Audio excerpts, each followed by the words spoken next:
मेरी सास मेरी माँ जैसी। शादी को कुछ ही दिन हुआ था और आज काम वाली भी नहीं आई, इसलिए अदिति बर्तन धोने लगी। धोते धोते उसके हाथ से कांच का कप नीचे गिरकर टूट गया। कप टूटते ही वह डरने लगी कि उसकी सास अब बातें सुनाएगी। आवाज़ से सास दौड़ती आई और बोली, बेटी क्या हुआ? अदिति बोली, माँ पता नहीं ध्यान रखते हुए भी कैसे मेरे हाथ से कप नीचे गिर गया। सास बोली, बेटी चिंता न कर, कप ही तो टूटा है, तुम्हें चोट तो नहीं आई, और भले ही इसके कितने टुकड़े ही न हो जाए पर मेरी बेटी का दिल के टुकड़े न हो। मेरी बहू से महंगा है क्या यह कप? और हाँ, तुझे अभी यह सब करने की क्या ज़रूरत है? मेहंदी भी नहीं उतरी अभी तेरे हाथों से। अभी बेटे के साथ ज़्यादा से ज़्यादा समय बिताओ और एक दूसरे को समझो। सास ने अपनी बेटी को बुलाया और कहा, ज्योति इधर आकर अपने भाभी का ख्याल रखो, अभी इस घर में नई नई आई हैं। ज्योति ने कहा, हाँ माँ। सास फिर बहू से बोली, शुरू में तुम मुझे अपनी माँ ही समझना, मुझे भी तुम्हारा दिल जीतना है, सास बनकर नहीं माँ बनकर।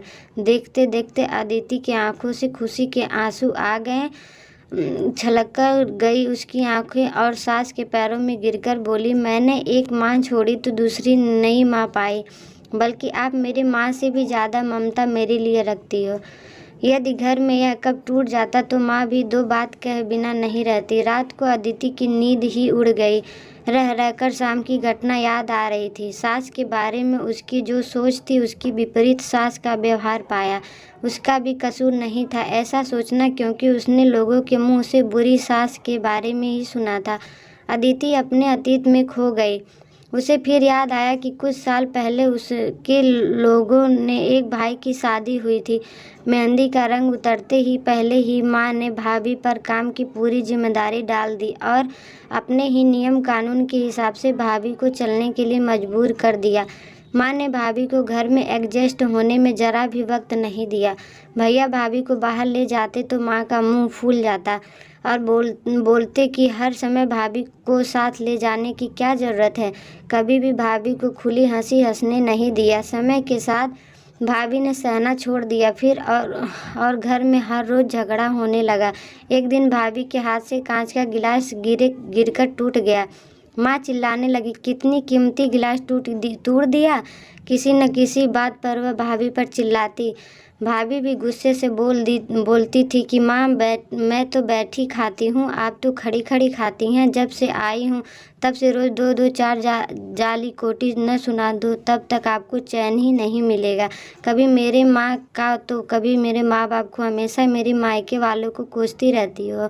असही माँ और भाभी एक दूसरे के साथ बहस करती थी। अदिति ने घर के अलावा और भी कई जगह सास बहू के झगड़े सुनते सुनते वह डर गई थी, इसलिए शादी से कतराने लगी। मगर माँ बाप के कारण ही उसे शादी करनी पड़ी और अनजान भय को लेकर आ गई। पर आज की घटना से उसकी सोच बदल गई कि सब सास और बहू एक जैसी नहीं होती। नींद न आने की वजह से उसने सोचा कि चलो थोड़ी देर माँ से बात कर लूँ। माँ ने इतनी रात को उसे फ़ोन करते देख कहा, बेटी सब कुछ ठीक है ना? कहीं तुम्हारे पति या सास से झगड़ा तो नहीं हो गया? अदिति बोली, नहीं माँ, ऐसा कुछ नहीं है।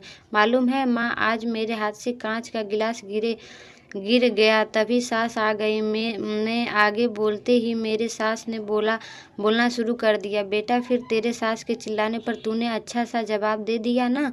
हाँ बेटा, कभी भी दबकर नहीं रहना, तुम एक बड़ी पढ़ी लिखी लड़की हो, तुम में कोई कमी नहीं है, इसलिए कभी भी सुनना मत। तभी बात को काटते अदिति बोली, माँ अब बस करो, मैं अपने दूसरे माँ के खिलाफ कुछ नहीं सुन सकती। माँ थोड़ा आश्चर्य हो गई और बोली, यह क्या बोल रही हो?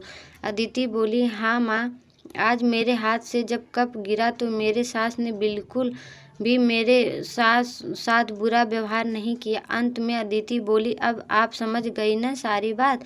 माँ, एक और बात कहनी थी, आप बुरा तो नहीं मानोगे? उसकी माँ बोली, हाँ बोल बेटा। अदिति बोली, माँ काश आप भी मेरी नई माँ के साथ भाभी की तरह व्यवहार करती तो शायद भैया और भाभी अलग घर में नहीं रहते।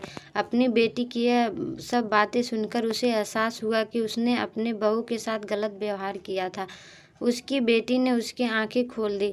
अदिति उससे पहले कुछ बोलती तभी उसकी माँ बोली, अदिति अब जब तू यहाँ आएगी तो पूरे परिवार को एक साथ पाएगी। अब फ़ोन रख, मुझे बेटे और बहू के स्वागत की तैयारी करनी है। शादी के बाद नई ज़िंदगी की शुरुआत में अगर आप सास समझदारी से काम नहीं लेती, अपनापन नहीं जताती तो शायद शुरुआत की नींव ही कमज़ोर होने से पूरी ज़िंदगी आपस में दरार पड़ जाती है। कब को फूटने से कोई नहीं रोक सकता, लेकिन प्रेम को टूटने से तो हम रोक सकते हैं ना। कांच के टुकड़े हो जाएं पर घर के टुकड़े न होने दें।